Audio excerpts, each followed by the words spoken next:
Hi friends, welcome to Rameshri vlog. இன்றைக்கி நம்ம சூப்பராக நல்லா டேஸ்டியாக ஒரு ஈவினிங் ஸ்நாக்ஸ் செய்ய போகிறோம். வாங்க என்னன்னு பார்ப்போம். நான் வந்து ஸ்டவ்வில் வந்து ஒரு பேன் வச்சுருக்கேன். பேன் சூடானதுக்கப்புறம் ஒரு ஸ்பூன் அளவுக்கு எண்ணெய் ஊற்றிருக்கேன். நம்ம சூப்பராக நல்லா டேஸ்டியாக பொட்டேட்டோ போண்டா செய்ய போகிறோம். சூப்பராக உருளைக்கிழங்கு வச்சு வேக வச்சு உருளைக்கிழங்கு வச்சு சூப்பராக ஒரு போண்டா செம்ம டேஸ்ட்டாக இருக்கும். ஈவினிங் ஸ்நாக்ஸுக்கு சூப்பராக இருக்கும். அது கூட சூடாக காஃபியோ டீயோ போட்டு வச்சுட்டு சாப்பிட்டோம்னா அவ்வளோ சூப்பராக இருக்கும். எண்ணெய் சூடாகிடுச்சு. நான் வந்து ஒரு 2 வெங்காயம் பொடிசாக கட் பண்ணி வச்சுருக்கேன். அதை போட்டுடலாம். பெரிய சைஸ் வெங்காயமாக இருந்தால் ஒரு வெங்காயம் போட்டுக்கோங்க. நம்ம சின்ன சைஸ்ன்றதுனால ஒரு 2 வெங்காயம் போட்டுருக்கோம்.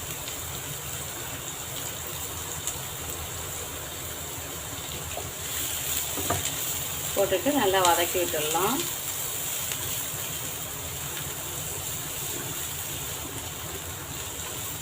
கூட வந்து பச்சை மிளகா, காரத்துக்கு வந்து பச்சை மிளகா போட்டுக்கலாம். பெரியவங்களாம் சாப்பிட்ற மாதிரினா பச்சை மிளகா போட்டுக்கலாம். சின்ன பசங்க குழந்தைங்களாம் சாப்பிட்ற மாதிரினா குழந்தைங்கன்னா எல்லாம் கொஞ்சம் வளர்ந்த பசங்க தான் குழந்தைங்களுக்கு தான் கொடுப்போம். அவங்களாம் வந்து இந்த பச்சை மிளகா வந்து வாயில் தட்டுப்படும் போது காருதுன்ட்டு சொல்லுவாங்கன்ட்டு நான் பச்சை மிளகா போடலை. பச்சை மிளகா பதில் நான் மிளகாத்தூள் போட்டுக்க போகிறேன். இன்றைக்கி காரத்துக்கு மிளகாத்தூள் போட்டுக்க போகிறேன். அப்படி பச்சை மிளகா டேஸ்ட் பிடிக்கும், எங்களுக்கும் பிடிக்கும் தான். நான் பசங்க சாப்பிடாதுங்கன்றதுனால பச்சை மிளகா போடலை.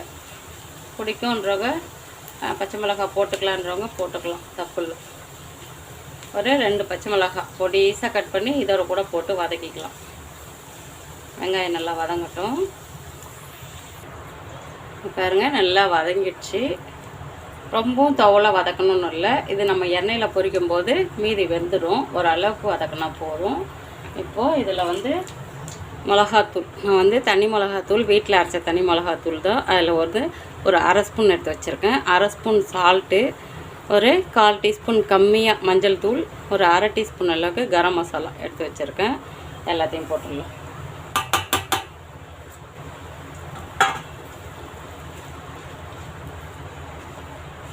தனி மிளகாத்தூள், காஷ்மீரி மிளகாத்தூள் எல்லாமே வீட்டில் மிளகாத்தூள் அரைக்கணும் இல்லைங்களா, குழம்பு மிளகாத்தூள். அப்போ வந்து எக்ஸ்ட்ரா தனியாக வாங்கிட்டு வந்து அதை தனியாக அரைச்சி வச்சுப்பேன்.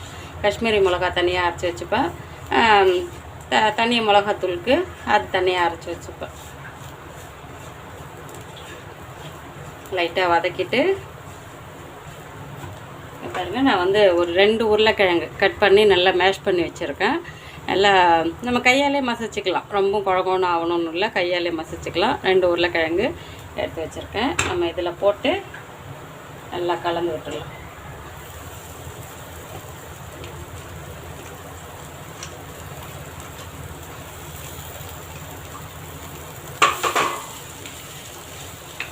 இதில் கொத்தமல்லி தழை வந்து கொஞ்சம் தாராளமாகவே போட்டுக்கலாம். நல்லா வாசனையாக இருக்கும். கருவேப்பிலை வேணுனாலும் போட்டுக்கலாம். நான் கருவேப்பிலை போடலை. கொத்தமல்லி தழை தாராளமாகவே போடலாம். போட்டுட்டு எல்லாத்தையும் ஒன்றா கலக்கிடலாம்.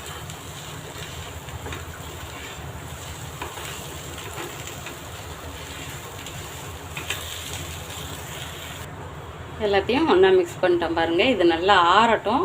ஆறுனதுக்கப்புறம் கையில் வந்து எண்ணெய் தடவணும்னு அவசியம் இல்லை. இதிலே நான் எண்ணெய் இருக்கிறதுனால நம்ம தனியாக எண்ணெய் தடவணும்னு அவசியம் இல்லை. ஆறுனதுக்கப்புறம் உருண்டை பிடிச்சி வச்சுக்கலாம். நல்லா அப்படி பால் மாதிரி, சின்ன குட்டி பால் மாதிரி உருண்டை பிடிச்சி வச்சுக்கலாம். நல்லா ஆறுனதுக்கப்புறம் இப்போ சூடாக கை வச்சிட்டோம்னா கை சூடும். நல்லா ஆறட்டும். இது நல்லா மசாலா வாசனையோட கமகமன்னு நல்லா சூப்பராக இருக்கும். இதில் நம்ம உப்பு காரம் எல்லாம் சேர்த்துருக்கனால இது சூப்பராகவே இருக்கும்.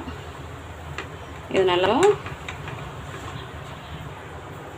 இப்போது மேல் மாவு கலக்கி வச்சுக்கலாம். நான் வந்து 1 கப்பு அளவுக்கு கடலை மாவு எடுத்துருக்கேன். நீங்கள் மெஷர்மெண்ட் கப்பு இல்லைனாலும் ஒரு கிண்ணத்தில் அளந்துக்கோங்க, இல்லை டம்ளரில் அளந்துக்கோங்க, தப்பு இல்லை.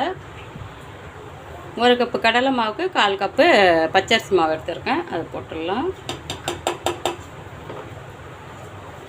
இதுக்கு தேவையான சால்ட்டு, மேல் மாவுக்கும் சால்ட்டு போடணும். ஒரு 1/4 டீஸ்பூன்.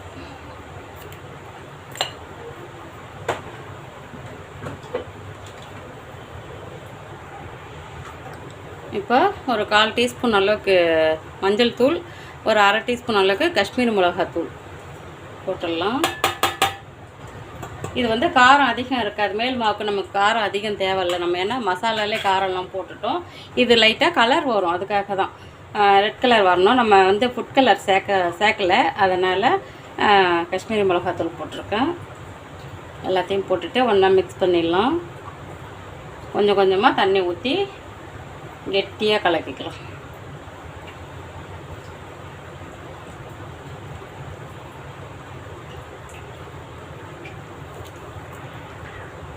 பாருங்கள், இந்த அளவுக்கு கலக்கிக்கணும். ரொம்பவும் தண்ணியாக இருக்கக்கூடாது, ரொம்ப கெட்டியாக இருக்கக்கூடாது. நம்ம அந்த உருளைக்கிழங்கு மசாலா செஞ்சோம் இல்லைங்களா, அது வந்து உருண்டை பிடிச்சி இதில் போட்டு நனைச்சி எடுத்து தான் நம்ம போண்டா போட போகிறோம். அந்த அளவுக்கு நமக்கு கெட்டியாக இருக்கும். ரொம்பவும் தண்ணியாக இருந்தால் மேல் கோட்டிங் நமக்கு மாவு ஒட்டாது. இந்த அளவுக்கு கலந்து வச்சுக்கலாம். இது அப்படியே இருக்கட்டும். நான் ஸ்டவ்வில் வந்து எண்ணெய் ஊற்றி வச்சுருக்கேன். எண்ணெய் சூடாகிட்டுருக்கு. நம்ம ரெடி பண்ணி வச்ச உருளைக்கிழங்கு மசாலா வந்து ஆறுனதுக்கப்புறம் நான் உருண்டை பிடிச்சிட்டு வந்துட்டேன். எப்படி இந்த சைஸ் எல்லாம் ஒரே சைஸுக்கு பிடிச்சிக்கணும். நம்ம கலக்கி வச்ச மாவும் ரெடியாக இருக்குது. இப்போது எண்ணெயும் சூடாயிடுச்சு. இந்த நம்ம உருண்டை பிடிச்சி வச்சோம் இல்லைங்களா, அதுலேருந்து ஒரு உருண்டை எடுத்து நம்ம மாவில் போட்டு கையால் நினச்சி கூட எடுத்து போட்டுக்கலாம். நான் வந்து ஸ்பூனால் எடுத்து போட போகிறேன். அப்பப்போ நம்ம கை வந்து இதில் நினச்சிட்டு இருந்தோம்னா மாவு வந்து எல்லாத்துலேயும் ஒட்டும். அதுக்காக தான் எனக்கு இந்த ஸ்பூன் தான் பெட்டர். உங்களுக்கு கை தான் வாட்டர்னாலும் கையால் போடுங்க. எண்ணெய் வந்து நல்லா சூடாயிடுச்சு. நான் ஃபஸ்ட்டு ஒன்று போடுறேன். ஏன்னா எனக்கு ஒரு நேரம் வெடிக்குது, அதனால் பயந்துக்கிட்டே ஃபஸ்ட்டு ஒன்று போட்டிருக்கேன். பார்த்துட்டு அப்புறம் அடுத்தது போட்டுக்கலாம். பாருங்கள், வெந்து திரும்பிடுச்சு. தானாக திரும்பிடுச்சு. நல்லா பால் மாதிரி சூப்பராக எப்படி இருக்க பாருங்கள். நம்ம ஃபஸ்ட்டு எது போட்டாலும் எண்ணெயும் கொஞ்சம் வந்து சூடாக இருக்கும்.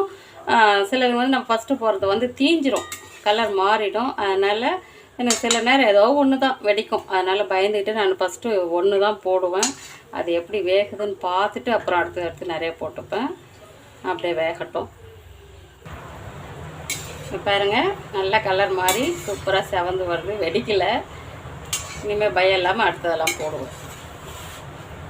நல்லா சூப்பராக இருக்கும். நமக்கு உள்ளே இருக்க ஸ்டப்பிங் வந்து வெந்தது தான். ரெடி பண்ணி காரெல்லாம் போட்டு ரெடி பண்ணி வெந்தது தான். நமக்கு மேல் கோட்டிங் மேல் மாவு மட்டும்தான் வேகணும்.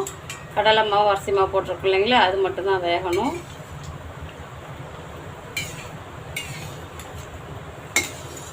பாருங்கள், இந்த அளவு கலர் வந்ததுக்கப்புறம் எடுத்துக்கலாம்.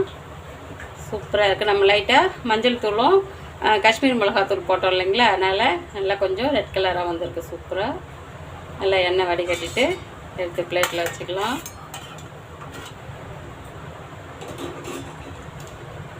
அடுத்த பேட்சும் அந்த மாதிரி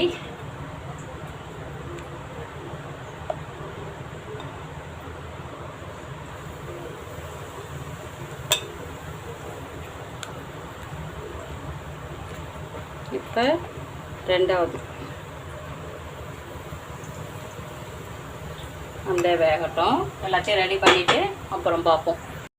பாருங்கள், செம்ம டேஸ்ட்டான சூப்பராக பொட்டேட்டோ போண்டா ரெடி ஆகிடுச்சு. எப்படி இருக்குது பாருங்கள்.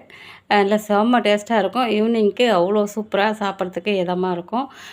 இது கூட டீயோ காப்பியோ வச்சுட்டு சூப்பராக சாப்பிடுங்க. இதுக்கு வந்து சைட் டிஷ்ஷுன்னு எதுக்கு தனியாக தேவையில்லை. ஏன்னா நம்ம அந்த உருளைக்கிழங்குல எல்லாம் மசாலாலாம் போட்டு செஞ்சதுனால அவ்வளோ சூப்பராக இருக்கும். அதுவே நல்லா சூப்பராக இருக்கும் சாப்பிட்றதுக்கு. இதுக்கு சைட் டிஷ் எதுவும் தேவையில்லை.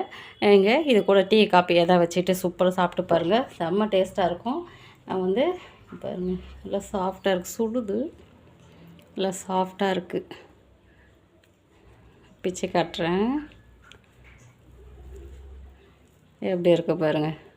செம்ம சூப்பராக இருக்குது பாருங்கள். நல்லா சூப்பராக இருக்கும். செம்ம டேஸ்ட்டாக இருக்கும். ஸ்டஃபிங்லாம் நல்லா வெந்தது தான். சூப்பராக இருக்குது பாருங்கள். நான் சாப்பிட்டு காட்டுறேன்.